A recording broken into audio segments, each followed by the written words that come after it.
जय हिंद। नमस्कार दोस्तों पिछली वीडियो में हम ब्रह्मांड की उत्पत्ति के बारे में समझ चुके हैं। आज की वीडियो में हम आकाश गंगा को समझेंगे। देखो, पिछली वीडियो में समझे थे कि ब्रह्मांड की उत्पत्ति कैसे हुई थी।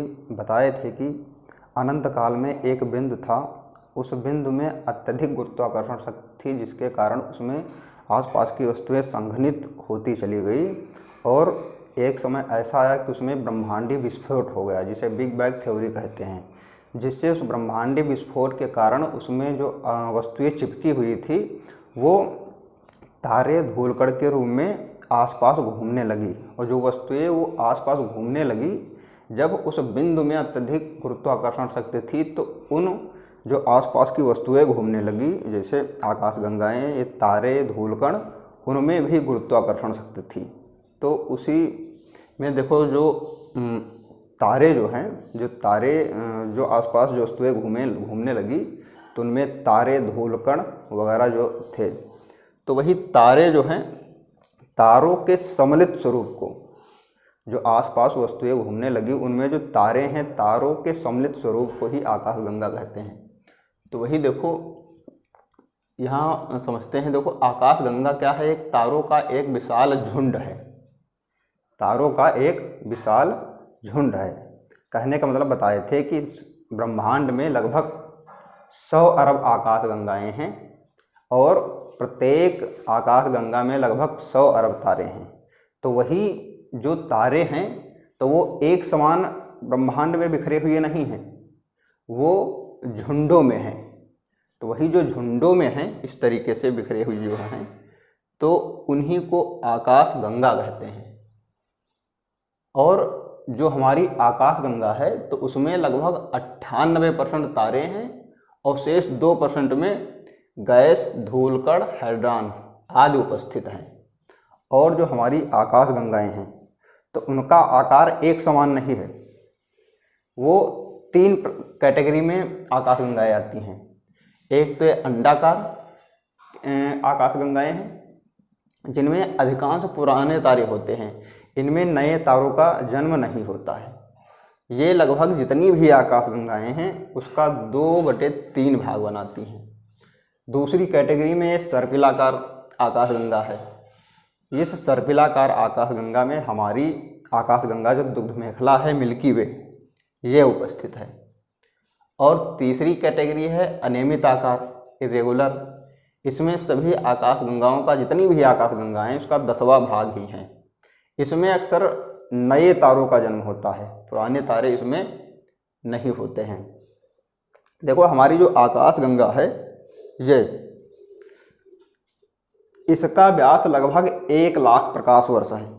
हमारी आकाशगंगा जो है, इसका व्यास यहाँ से यहाँ तक 1 लाख प्रकाश वर्ष है। और यह जो आकाशगंगा है, इसमें जो तारे ये उपस्थित होते हैं, यह जो केंद्र में, इसका केंद्र जो है, केंद्र में अत्यधिक संकेंद्रण होता है। इसमें बहुत ही गुरुत्वाकर्षण शक्ति होती है। तो यह केंद्र के चारों तरफ लगभग 20 करोड़ वर्ष से भी अधिक समय लगता है। ये कहने का मतलब, जो सूर्य हमारा है, सूर्य इस आकाशगंगा के दूसरी भुजा में 3 भुजाएं हैं, 1 2 3 भुजाएं। प्रत्येक आकाश, जितनी भी आकाशगंगाएं हैं उसमें लगभग 3 भुजाएं हैं। तो हमारा सूर्य जो है, ये दूसरी भुजा में यहाँ पर उपस्थित है। तो यह अपने अक्ष पर घूमने के साथ साथ यह जो आकाशगंगा जो केंद्र है, उसकी भी परिक्रमा कर रहा है। तो उस केंद्र की परिक्रमा करने में लगभग 20 करोड़ वर्ष से भी अधिक समय लगता है, केंद्र की परिक्रमा करने में। और जो अपने अक्ष की भी परिक्रमा करता है, अपने अक्ष की परिक्रमा करने में लगभग 27 दिन का समय लगता है। यह लगभग 27 दिन में अपने अक्ष की परिक्रमा कर लेता है। देखो, जिस प्रकार से हम सौरमंडल को तो जानते ही हैं, हमारा जो सौरमंडल है, सौरमंडल में जो पृथ्वी जो है अपने अक्ष की भी परिक्रमा करता है। अक्ष की परिक्रमा करने के साथ साथ सूर्य की भी परिक्रमा करता है। उसी तरीके से जो हमारा सूर्य है, सूर्य भी अपने अक्ष की परिक्रमा करता है और अपनी आकाश गंगा के केंद्र की भी परिक्रमा करता है चारों तरफ। और जो परिक्रमा करता है, जो सूर्य जो परिक्रमा करता है, इसकी घूर्णन गति जो है 828 किलोमीटर प्रति घंटा की औसत गति से यह परिक्रमा कर रहा है। और देखो हमारी जो आकाश गंगा है, हमारे आकाश गंगा की एक पड़ोसी आकाश गंगा है जिसको एंड्रोमेडा कहते हैं। तो वह लगभग 22 लाख प्रकाश वर्ष की दूरी पर स्थित है। हमारी आकाश गंगा मिल्की वे है, उस मिल्की वे के पास जो एंड्रोमेडा आकाशगंगा है उसके बीच की दूरी 2.5 मिलियन प्रकाश वर्ष या 22 लाख प्रकाश वर्ष की दूरी पर स्थित है। तो ये आकाशगंगा में जो सूर्य है, सूर्य के पास में एक ये तारा है, वो प्रोक्सिमा सेंचुरी है। वो प्रोक्सिमा सेंचुरी जो है यह आकाश गंगा की पहली भुजा पर स्थित है। फिर एक तारा है डॉग स्टार तारा, जो ये तीसरी भुजा पर स्थित है। ये लगभग सूर्य से 2 गुना इसका द्रव्यमान है और लगभग 20 गुना अधिक चमकीला है डॉग स्टार जो है।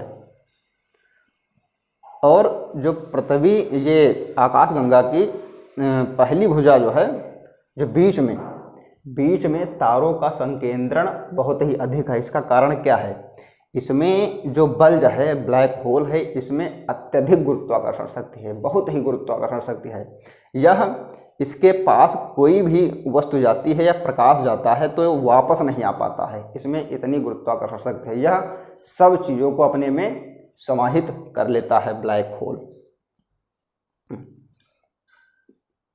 और देखो ये एक सुपर क्लस्टर जो है, सुपर क्लस्टर क्या होता है? ये भी आकाश गंगाओं का एक समूह है। ये जितनी भी आकाश गंगाएं ब्रह्मांड में हैं उनके ये समूह में हैं, तो इस समूह को सुपर क्लस्टर कहते हैं। हमारी जो मिल्की वे है आकाश गंगा, ये लानियाकी सुपर क्लस्टर में उपस्थित है। और एक जल्द ही में super cluster, Saraswati super cluster की खोज की जा चुकी है। तो इसको मानते हैं पृथ्वी से 4 अरब प्रकाश वर्ष की दूरी पर स्थित है और इस समूह का द्रव्यमान लगभग 20 मिलियन सूर्यों के बराबर है।